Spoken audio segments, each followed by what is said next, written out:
Poultry के जो मौजूदा हालात चल रहे हैं उन सब से आप लोग परिचित हैं, उसमें कुछ ज़्यादा बोलने की ज़रूरत नहीं है। जो फीड कॉस्ट है, चाहे वो अंडे की हो चाहे वो ब्रॉयलर की हो, वो एक तरीके से इतनी ज़्यादा आ रही है कि वो सेलिंग कॉस्ट से कहीं ज़्यादा है आपकी प्रोडक्शन कॉस्ट। तो उसी पर बिजनेस है, जो बिजनेस को देखने का डॉक्टर साहब का हम बातचीत कर रहे थे, तो एक अलग नज़रिया है कि कैसे देखें कि आप ओवरऑल प्रॉफिट में हैं या फिर लॉस में। तो सबसे पहले तो डॉक्टर साहब स्वागत, आपका हार्दिक अभिनंदन।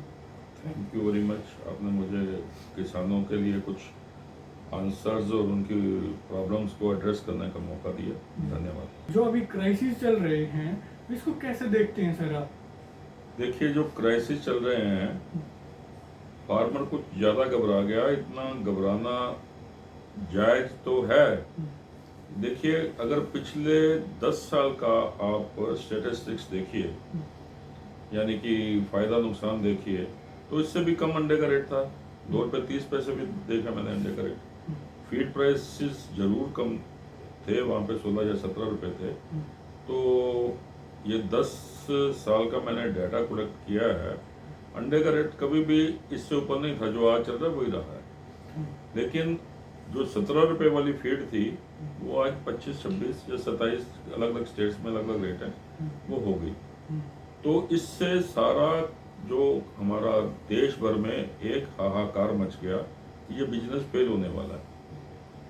अब मुझे नहीं लगता कि ये बिजनेस, जो मुर्गी को बिजनेस को इस ढंग से देखता है कि उसका बैलेंस शीट सुबह से शाम तक क्या हुआ, तो वो गलत बिजनेस में है। वो पोल्ट्री के बिजनेस में है ही नहीं।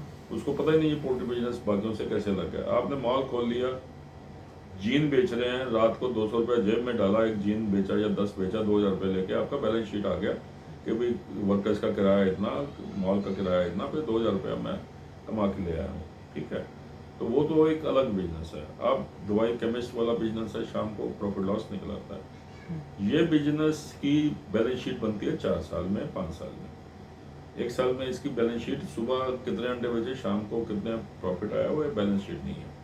आप किसी फार्मर का बेस देख लीजिए, उसने 1990 में फार्म शुरू किया या 2000 में किया, और 2022 में 2000 में वो वेस्पा स्कूटर में आता था, आज उसके घर में 3 गाड़ियाँ खड़ी हैं, हो सकता है BMW भी खड़ी हो।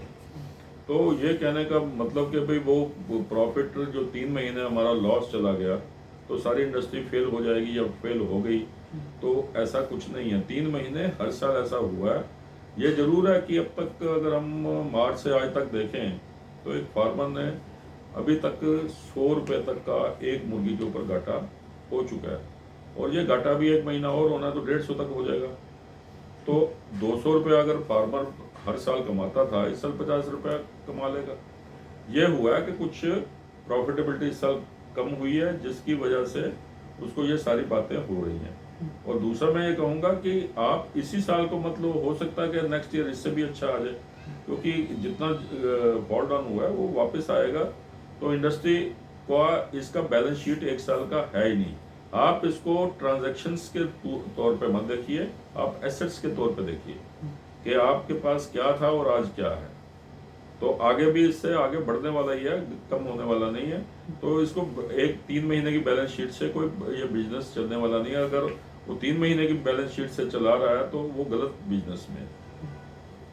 डॉक्टर साहब, एक सवाल और है कि जो छोटे फार्मर हैं, जो कहीं ना कहीं बड़े फार्मर हैं जिन्होंने काफ़ी एसेट्स बना लिए, हो सकता है वो सस्टेन करने के लिए उनके पास उतनी एनफ कैपिटल हो कि वो सरवाइव कर जाएं, लेकिन जो छोटे फार्मर हैं जिनके पास उतनी कैपिटल भी नहीं है, और तो उनके लिए क्या कहेंगे? उनके लिए तो शटडाउन के अलावा कोई ऑप्शन नहीं है। मैं इसमें एक बड़ी क्लियर बात बोलना चाहता हूँ, जिसकी जेब में पैसे कम हैं और वो बैंक के सहारे खेलना चाह रहा है, दवाई वाले के सहारे खेलना चाह रहा है, फीड वाले के सहारे उधारी लेके काम करना चाह रहा है, तो उसको वो गलत बिजनेस में है। उसको हर एक माल अगर उधारी पे लेना है, उसको फंगस वाला फीड भी मिलेगा, उसको एक्सपायर्ड दवाइयाँ भी मिलेंगी, तो हर चीज़ उसको ख़राब भी मिलेगा, उसकी लेबर भी भागेगी, कम पैसे देगा, लेबर भी भागेगी, मैनेजमेंट में भी कमी आएगी।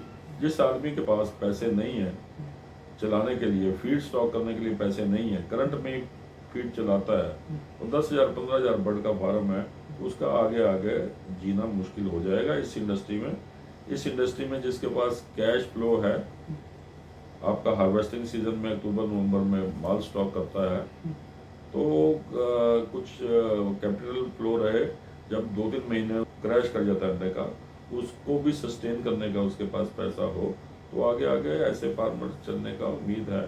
यानी कि पोल्ट्री इंडस्ट्री अब वो इंडस्ट्री शायद नहीं रहेगी कि करंट में माल खरीदने वाला आदमी इसमें ज़्यादा सस्टेन नहीं कर पाएगा। Thank you. ठीक है, बहुत बहुत धन्यवाद डॉक्टर साहब, आपने तमाम जानकारी दी दर्शकों को। तो उम्मीद करता हूँ दर्शकों को भी ये जानकारी पसंद आई होगी। तो सब कीमती समय में से एक बार फिर समय देने के लिए डॉक्टर साहब का बहुत बहुत धन्यवाद करता हूँ मैं सभी दर्शकों की तरफ से। धन्यवाद है सर आपका। और ये वीडियो अगर आपको पसंद आए तो शेयर कीजिएगा और यूट्यूब न्यूज़ को सब्सक्राइब कीजिएगा। धन्यवाद।